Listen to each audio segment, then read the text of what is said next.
Much has been said about the wildly popular Bollinger Bands, but what about its lesser-known cousin, the Keltner Channels? I will explain how these indicators differ and compare their trend-following performance across a broad range of parameters.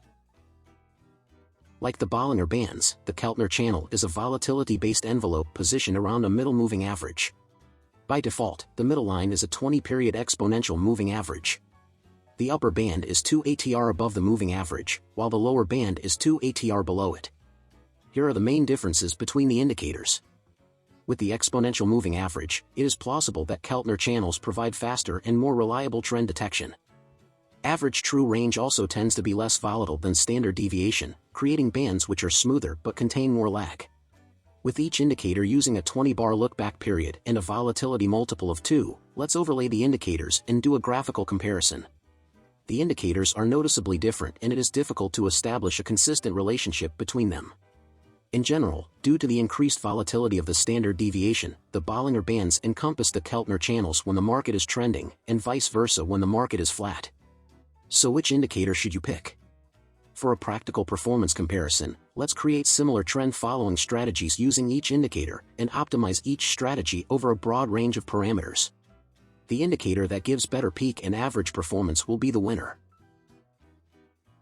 For both the Bollinger Bands and Keltner channels, penetration of the upper or lower bands indicates strong momentum and could signal the beginning of a new trend. The middle moving average can conveniently serve as a trailing stop. Each strategy will use the following logic. I will go long when the price closes above the upper band, and close the long position when price closes below the moving average. Logic is symmetrical on the short side. The strategies were programmed using AlgoWizard. Here's the Bollinger Bands strategy in action.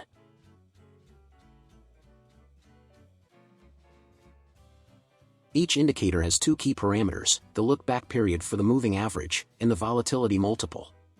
The look-back period will be optimized from 20 to 80 in steps of 1.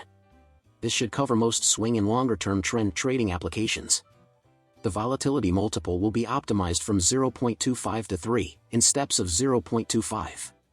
Both these parameters will be simultaneously optimized for each strategy, giving 732 parameter sets per strategy. For a more comprehensive comparison, the two strategies will be tested on 3 4-hourly markets, the Pound-Yen, Aussie-Yen, and Euro-Aussie, from 2006 to 2020. To measure performance, I will use a simple risk-adjusted return metric, the return over maximum drawdown ratio. For each parameter set, I will compute the average return over drawdown across the 3 markets. With the test specifics settled, let's load the strategies into StrategyQuant's optimizer module and configure the optimization settings. The 3D optimization results for the Bollinger Bands strategy is shown below. Return over drawdown is plotted on the vertical axis, while look-back period and volatility multiple are on the horizontal axis. For example, for a 43-period look-back and standard deviation multiple of 2.75, the strategy produced a return over drawdown of 2.7. The average and median return over drawdown was computed across all 732 parameter sets. The Bollinger Bands strategy seems to perform best with a look-back period of about 30 and a volatility multiple of at least 2.25. Here's the results for the Keltner channels. They seem to prefer a 40-bar look-back and a volatility multiple of about 2.25. Of course, if you trade a different time frame or market, these optimal parameters could well be different. So how do they compare?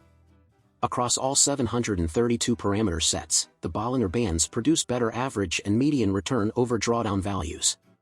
Let's take a deeper look at the top 5 parameter sets for each indicator. Looking at the average number of bars held, the Bollinger Bands strategy spends about 25% less time in the market, yet comprehensively outperforms the Keltner channels in practically every profitability metric. From these tests, it is difficult to discern any edge offered by the Keltner channels. Perhaps its only redeeming factor is its higher trading frequency. It looks like Bollinger Bands are the way to go. So how would a portfolio of Bollinger Bands strategies perform? I applied the top parameter set to all 3 markets, and here's the combined portfolio performance. The Aussie-Yen is struggling, but overall performance is decent for such a simple strategy. If you're looking for a volatility-based channel indicator, I thoroughly recommend the Bollinger Bands.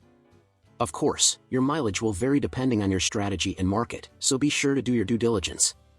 If you're interested in a complete and back-tested Bollinger Bands mean reversion strategy, check out the video at the top right. To learn how to create a diversified trading portfolio, check the video at the bottom right.